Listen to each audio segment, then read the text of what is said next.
The Outlaw's Promise. The Man the West Feared. The year was 1887, and the vast frontier of the American West stretched endlessly beneath a burning orange sky.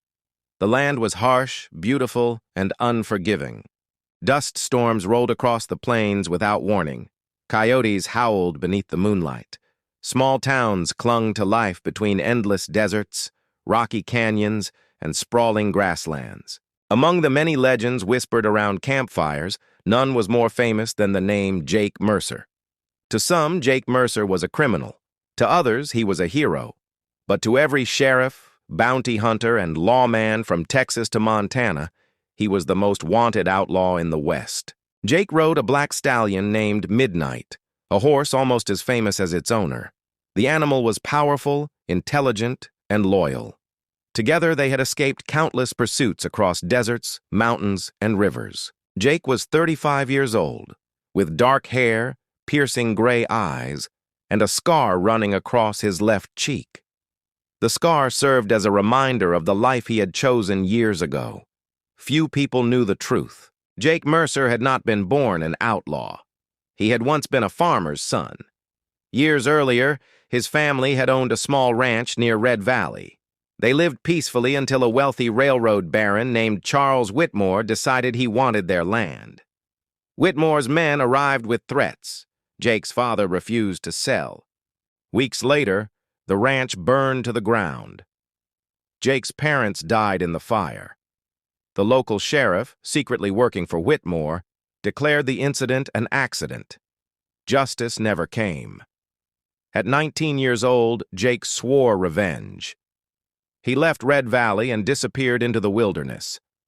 The innocent ranch boy died that night. An outlaw was born. Over the next 16 years, Jake robbed corrupt businessmen, crooked bankers, and wealthy landowners who exploited poor settlers. Though newspapers called him a dangerous criminal, many struggling families secretly viewed him as their protector. Whenever a widow lost her farm, money mysteriously appeared. Whenever miners were cheated from their wages, someone forced the company to repay them. Whenever a powerful man abused his authority, Jake Mercer often appeared. The law called it robbery. The people called it justice. Yet, despite his reputation, Jake lived a lonely life. Trust was dangerous. Friends were rare. Love seemed impossible. The only companion who never betrayed him was Midnight. One evening, as the sun disappeared behind distant mountains, Jake rode toward a small settlement called Willow Creek. The town sat beside a narrow river and consisted of little more than a general store, a church, a blacksmith, and a handful of wooden buildings. Jake intended only to buy supplies before continuing north, but fate had different plans. As he entered town, he noticed something unusual. The streets were nearly empty. Doors remained closed. Windows were shuttered. Fear hung in the air. A frightened boy suddenly ran across the street. Behind him rode 3 armed men. The boy stumbled. One of the riders laughed and aimed a revolver. Without thinking, Jake pulled his horse to a stop through the town. His hand moved. The armed rider's weapon flew from his hand. The man screamed in pain. The other 2 riders immediately drew their revolvers. Jake remained calm. "Leave the boy alone," he said. The men stared at him. Then recognition appeared in their eyes. "Mercer," one whispered. Fear replaced confidence. The 3 men quickly turned their horses and galloped away. The boy stared at Jake with amazement. "Thank you, mister." Jake nodded. What were they after? The boy lowered his head. "My mother owes money." Jake frowned. "Who do they work for?" The answer came from an elderly shopkeeper standing nearby. Samuel Blackwood. Jake had heard the name. Blackwood controlled much of the region through intimidation and violence. His ranch employed armed enforcers who terrorized nearby communities. The old man sighed. "He's taken farms, homes, and businesses. Nobody can stop him." Jake looked around the frightened town. He recognized the same fear he had seen as a child before his family's ranch was destroyed. The memory stirred old wounds. For years he had drifted from town to town. For years he had fought battles and moved on, but something about Willow Creek felt different. That evening, Jake entered the small church. Inside sat a young woman tending candles. She looked up as he entered. Her name was Emma Collins. She had kind blue eyes and a quiet strength that immediately caught Jake's attention. Most people feared him. Emma did not. "You must be Jake Mercer," she said. Jake looked surprised. "You know who I am?" "Everyone does." "And you're not afraid?" Emma smiled. "Should I be?" Jake found himself smiling for the first time in weeks, perhaps months. Outside, thunder rumbled across the distant hills. A storm approached. Neither of them knew that the coming storm would change their lives forever. Nor did Jake know that before the year ended, he would make a promise so important that it would define the rest of his life. The evening sky above Willow Creek grew darker with every passing minute. Thick black clouds rolled across the horizon like an invading army, swallowing the last traces of sunlight. A cold wind swept through the narrow streets, rattling signs hanging from old wooden buildings and carrying dust across the town. Most people hurried inside their homes, locking doors and shutting windows against the coming storm.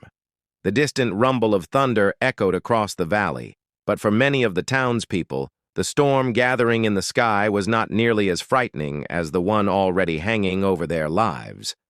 For years they had suffered under the control of Samuel Blackwood, a ruthless ranch owner whose influence stretched across the entire region. He controlled land, businesses, cattle routes, and even some local lawmen. Anyone who stood against him usually lost everything. Families had been driven from their homes, farmers had lost their crops, and shopkeepers lived in constant fear of Blackwood's enforcers.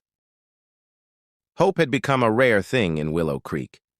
Jake Mercer stood beneath the porch of the church and watched the clouds gathering overhead. Rain had not yet begun to fall, but he could smell it in the air. The church door opened behind him, and Emma Collins stepped outside carrying a lantern. The soft glow illuminated her face as she looked toward the darkening sky. For a moment, neither spoke. Jake had spent most of his life avoiding attachments. Every friendship, every relationship, and every place he cared about eventually became a weakness his enemies could exploit. Yet there was something different about Emma. She possessed a calm strength that reminded him of the mother he had lost many years ago. She was not impressed by his reputation, nor was she frightened by it. She simply treated him like another human being, something he had not experienced in a very long time. "You should stay here tonight," Emma finally said. "The storm will be dangerous." Jake looked at her and smiled slightly. "I've survived worse." "Maybe," she replied, "but even the strongest men need shelter sometimes." Her words lingered in his mind. Before he could answer, a loud crash of thunder shook the valley, followed by a flash of lightning that illuminated the entire town. Seconds later, heavy rain began pouring from the sky. The storm raged through the night with incredible force. Rain hammered rooftops, while powerful winds howled between buildings. Inside the church, several townspeople had gathered for safety. Children sat close to their parents, while older residents exchanged worried glances. Jake remained near one of the windows, watching the storm outside. During the evening, he listened to the stories of Willow Creek's residents. One farmer spoke about losing half his land after refusing to sell to Blackwood. A widow described how armed men had threatened her family. Another man explained how Blackwood's agents demanded protection payments from local businesses. With every story, Jake felt old memories resurfacing. Near midnight, the church doors suddenly burst open. A drenched rider stumbled inside, breathing heavily. "They've done it!" he gasped. "Blackwood's men attacked the Parker Ranch. They burned the barn. The family barely escaped." Fear immediately filled the church.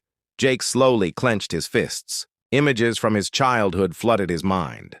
Flames consuming his home, smoke filling the night sky, his parents trapped inside, his own helpless screams. Emma noticed the change in his expression. "You've seen this before," she quietly said. Jake nodded. "I lived through it." For the first time in years, Jake spoke openly about his past. He described his family's ranch, his father's refusal to surrender their land, and the fire that took everything from him. When he finished, an elderly rancher stood up. "You understand what we're going through." Jake looked around the room. Every face reflected the same fear he had once known, and for the first time, revenge no longer seemed like enough. As dawn approached, the storm finally began to weaken.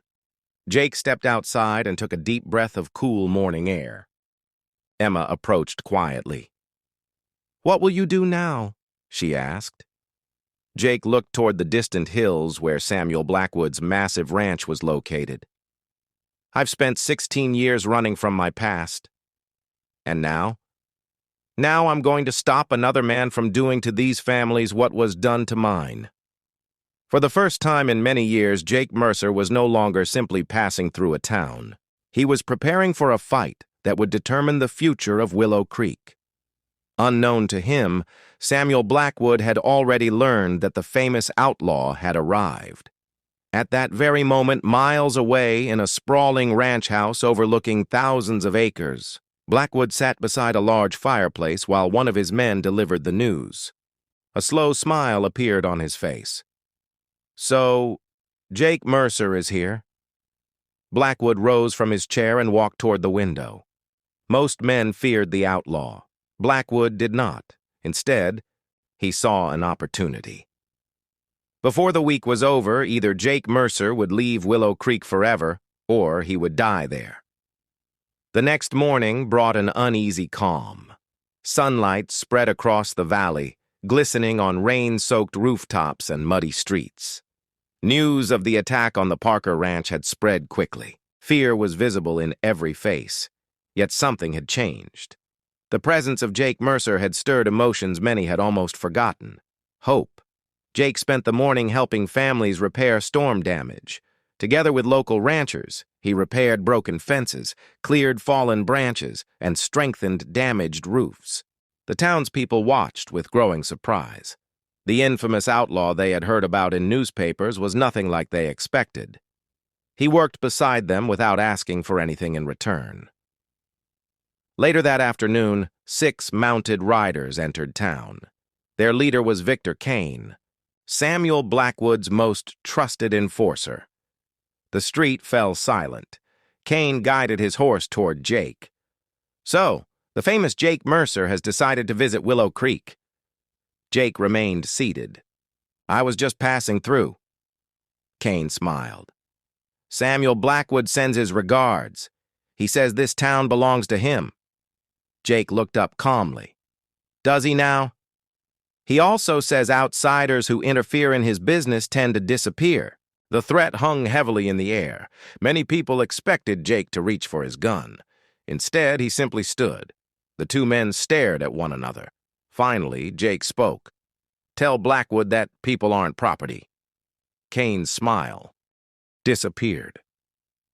"You should leave while you still can." Jake stepped closer. "No." The single word echoed through the street. For years, nobody had openly challenged Blackwood's authority. Now someone finally had. Kane's jaw tightened.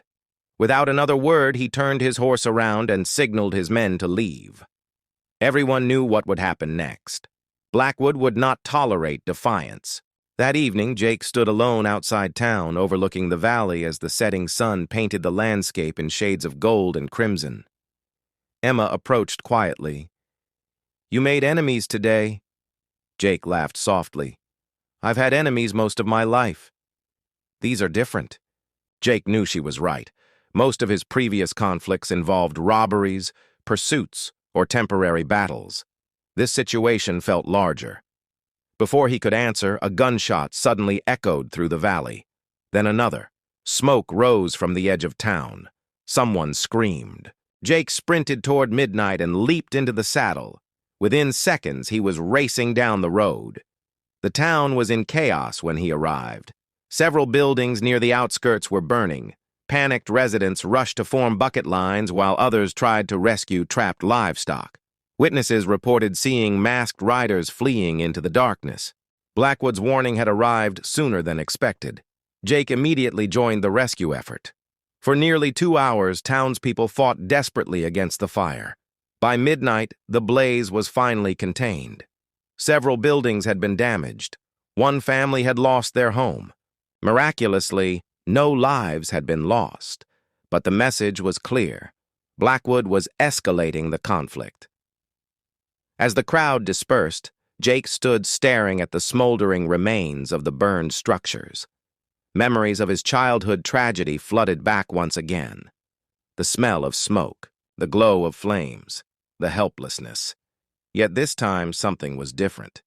Years ago, he had been powerless. Now he was not. An elderly rancher approached him. "People are scared," the old man said. Jake nodded. "They should be." The rancher studied him carefully. "But they're also looking at you." Jake frowned. "What do you mean?" "They think you can stop him." The words settled heavily on Jake's shoulders. For years, he had avoided responsibility, drifting across the frontier as a legend without a home. But now, standing in the smoke of another family's tragedy, he realized that Willow Creek was no longer just another stop on the trail. It had become something worth protecting. And somewhere beyond the dark hills, Samuel Blackwood was already preparing for war.